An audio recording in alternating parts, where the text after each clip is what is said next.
हर रात को जब हम सोने के लिए आंखें बंद करते हैं तो हम कितने निश्चिंत होते हैं कि सुबह तो उठ ही जाएंगे।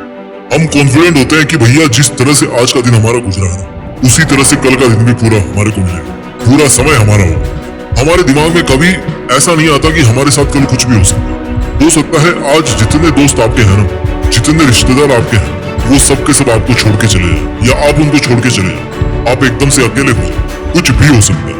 हो सकता है कल के दिन में आपके सामने ऐसी कोई मुसीबत आ जाए जिसका सामना केवल और केवल आपको ही करना पड़े। आप अपने आप को अकेला पाओ और कोई चाह के भी आपका ना साथ नहीं दे पाए। Anything can happen with you tomorrow. Even आज की नाइट में भी आपके साथ कुछ भी हो सकता है। अकेलापन हमारे जीन्स में पाया जाता है क्योंकि हमें अकेला ही आना पड़ता है और अकेले ही जाना पड़ता है। ये तो हमारे कुछ वर्षों के सोशल कनेक्शंस हैं जिनकी वजह से हमारे इतने जान पहचान वाले हो गए ना, हमारे इतने रिश्तेदार बन गए ना, हमारे इतने दोस्त बन गए ना।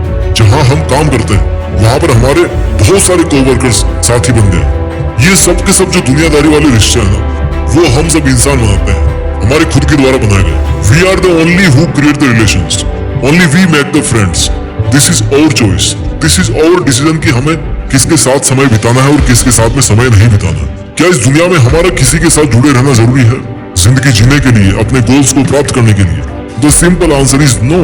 एक बंदा जाता है किसी महात्मा जी के पास में और जाकर के बोलता है कि महात्मा जी मैं अपनी जिंदगी से ना बड़ा परेशान हूँ, बड़ा दुखी हूँ और मैं क्या करूँ कि मेरी जिंदगी में शांति हो, मैं ठीक से अपना जीवन जी पाऊँ। बहुत टेंशन रहती है, खुश नहीं रह पाता और जो मैं पाना चाहता हूँ उसको पा नहीं पाता, मजा नहीं आ रहा जिंदगी में, बिल्कुल इंटरेस्ट नहीं है। महात्मा जी ने काफी देर तक आंखें बंद रखने के बाद में एक लंबी सांस ली और दुखी चेहरे से बोले कि बेटा कोई बात नहीं, अब जैसे जिंदगी जीते आए हो ना वैसे ही जीते रहो, क्योंकि तुम केवल 10 दिन ही जिंदा बचोगे, तुम्हारी लाइफ इतनी ही बची है। भैया वो जो बंदा आया था ना उसके पैरों तले जमीन खिसक गई और खिसके भी क्यों ना आपको कोई एकदम से बोल दे कि भैया 10 दिन बाद तुम मरने वाले हो। उस बंदे के मन में आया कि यार इससे अच्छा तो मैं आता ही नहीं बाबा जी के पास में, कम से कम ये 10 दिन तो और जी लेता हूँ।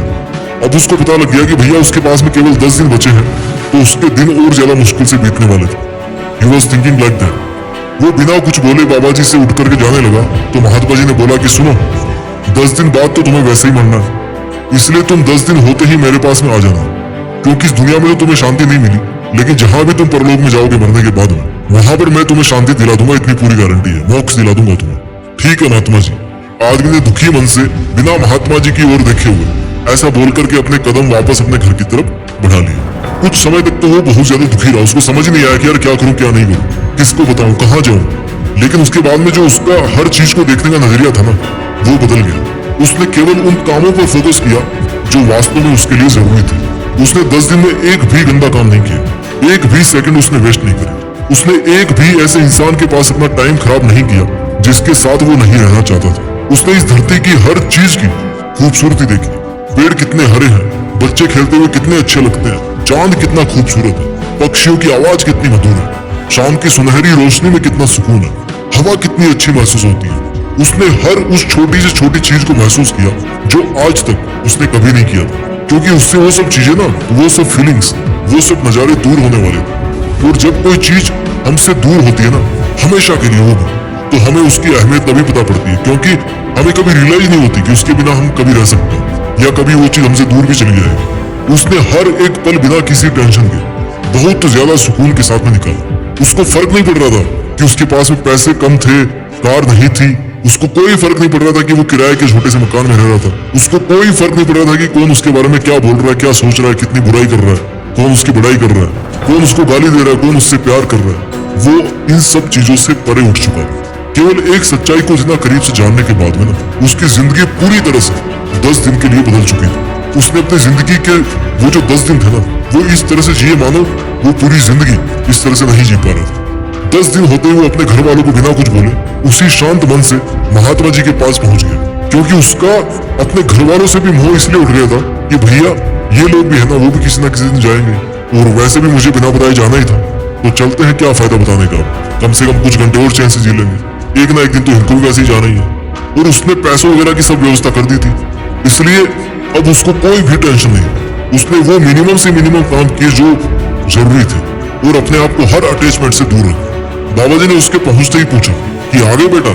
हाँ बाबा जी।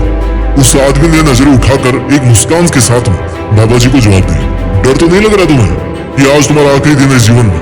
नहीं बाबा जी, मुझे बिल्कुल डर नहीं लग रहा, क्यों भाई, तुम्हारे तो बहुत सारी प्रॉब्लम थी 10 दिन पहले कि बाबा जी मेरी इतनी समस्या है, मैं क्या करूं, जी नहीं पा रहा।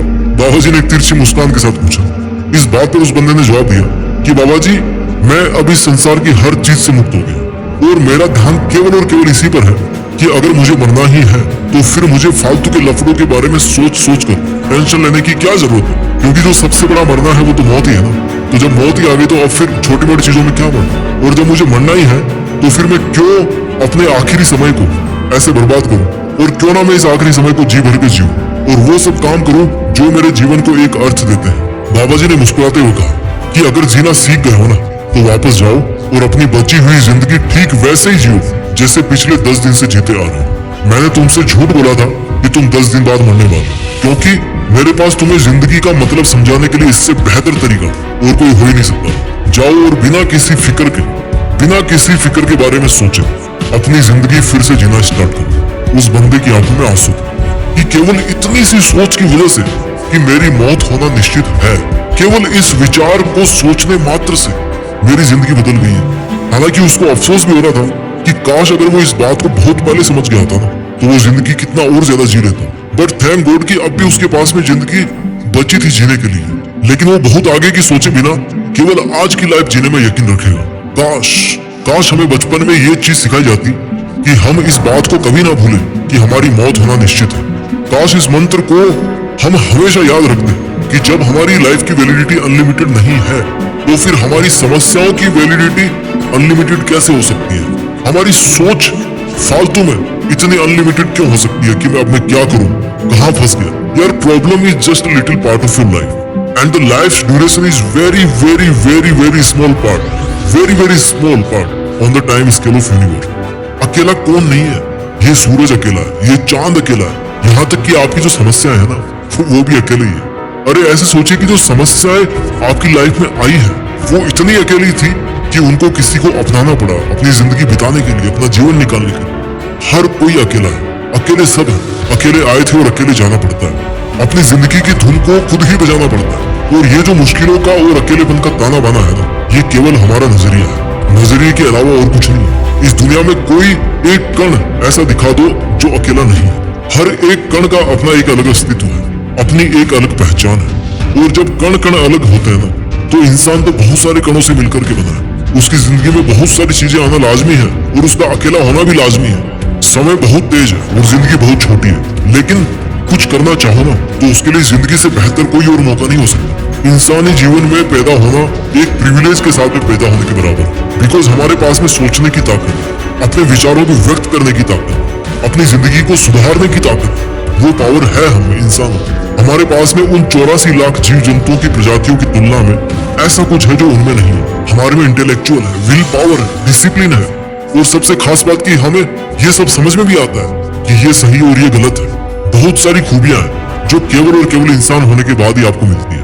अगर आप अपनी जिंदगी में बहुत अकेलापन महसूस कर रहे हो तो इस बात को अच्छी तरह से याद रखिए कि काफिले अक्सर उनके पीछे ही होते हैं जिनके घुटनों में अकेले दौड़ने की ताकत होती है, अकेले चलने की ताकत होती है, और मुश्किल से मुश्किल घड़ी में भी ना अकेले ही अपने घुटनों से रेंगने की आदत होती है। अपना ख्याल रखिए, आगे बढ़ते रहिए, अकेले रहकर भी देश में अपना नहीं बल्कि दुनिया में देश का नाम कीजिए। जय हिंद, वंदे मातरम।